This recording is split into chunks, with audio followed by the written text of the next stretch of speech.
From Washington, here is the news in VOA Special English. President Barack Obama has called on Americans for united action to deal with the problems the country faces. He spoke Monday after the public ceremony to swear him in for a second term. The president took the oath of office on the steps of the United States Capitol building. A crowd of more than 1 million people attended the outdoor event. Mr. Obama spoke of the guaranteed rights in the United States Constitution for life, liberty, and the pursuit of happiness. But he also said the country needs to deal with new difficulties. We, the people, still believe that every citizen deserves a basic measure of security and dignity. We must make the hard choices to reduce the cost of health care and the size of our deficit. But we reject the belief that America must choose between caring for the generation that built this country and investing in the generation that will build its future. President Obama and his wife Michelle later took part in a parade that took them from the Capitol to the White House. Tonight, the presidential couple will attend 2 official parties to celebrate the start of his second term. Mr. and Mrs. Obama also took part in a National Day of Service on Sunday as part of inaugural events. China says it is cautiously hopeful about its relations with the United States as President Obama begins his second term. A foreign ministry official in Beijing says that developing healthy and secure relations is in the basic interests of both countries. The United States and China have the largest economies in the world. Afghan citizens told VOA they want Mr. Obama to make peace and security there a top goal. One resident expressed concern about the growing poverty in the country and the expected withdrawal of American troops next year. African Union official Erastus Mwencha said Africa was not looking for anything extraordinary from President Obama. He said Africa seeks favorable environmental and economic relations. The swearing-in of President Obama took place on a day when Americans were remembering Martin Luther King, Jr. Karen Leggett takes a look back at the life of the civil rights leader. Martin Luther King, Jr. was born 84 years ago in the southern city of Atlanta, Georgia. His parents were a schoolteacher and a Christian clergyman. In 1954, the United States Supreme Court banned separation of races in public schools. That was also the year when Martin Luther King, Jr. started preaching at a church in Montgomery, Alabama.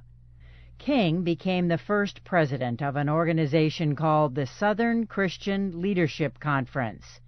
He urged nonviolent resistance as the way to freedom from discrimination for African Americans. By 1960, civil rights activists organized sit-in protests at restaurants where blacks were not permitted to eat. King and other clergymen were arrested when they protested in Birmingham.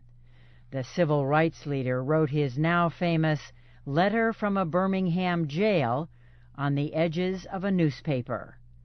In his words, "Justice too long delayed is justice denied." On August 28, 1963, 250,000 civil rights supporters marched in Washington, D.C. They heard King talk about his dream of living in a nation where his children would not be judged by the color of their skin, but by the content of their character. In 1964, King received the Nobel Peace Prize. 4 years later, he gave a powerful speech in Memphis, Tennessee. And I've seen the promised land. I may not get there with you, but I want you to know tonight that we as a people will get to the promised land. The day after that speech, King was murdered. His death launched violent riots in more than 100 cities. His birthday was not officially observed as a national holiday in all 50 states until 2000. Now it is celebrated in many cities as a day of community service. I'm Karen Leggett. You are listening to the news in VOA Special English. Algeria's Prime Minister says at least one Algerian and 37 foreign workers were killed during the hostage crisis at a natural gas production center. Abdul Malik Salal spoke at a news conference. He offered Algeria's first detailed report of the attack Friday by Islamist militants on the natural gas factory in the eastern part of the country. Mr. Salal said 5 foreign workers were still missing. He also said Algerian security forces killed 29 militants and captured 3 others during rescue operations. Foreign officials have confirmed the deaths of 7 Japanese, 6 Filipinos, 3 Americans, 3 Britons, 2 Romanians, and a citizen each from France and Colombia. Mr. Salal said the militants planned the attack 2 months ago in neighboring Mali. They got help from a former gas factory employee. He also said the attackers were threatening to kill all the hostages, and that forced his government to raid the center. Dissident soldiers in Eritrea have ended their day-long occupation of the country's information ministry in Asmera. Information ministry officials say the soldiers got into military vehicles Monday night and returned to their base. Reports say about 100 soldiers were involved in the temporary seizure. They reportedly forced state television announcers to broadcast a statement.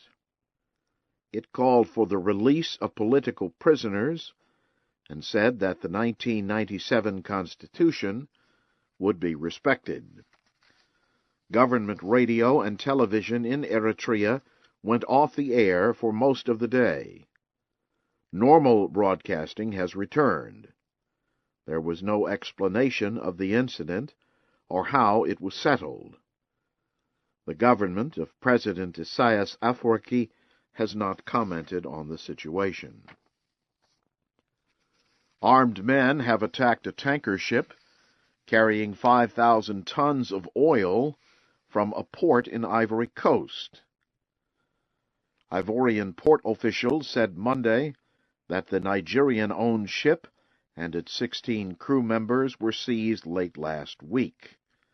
The ship was preparing to unload at the port in Abidjan at the time of the capture.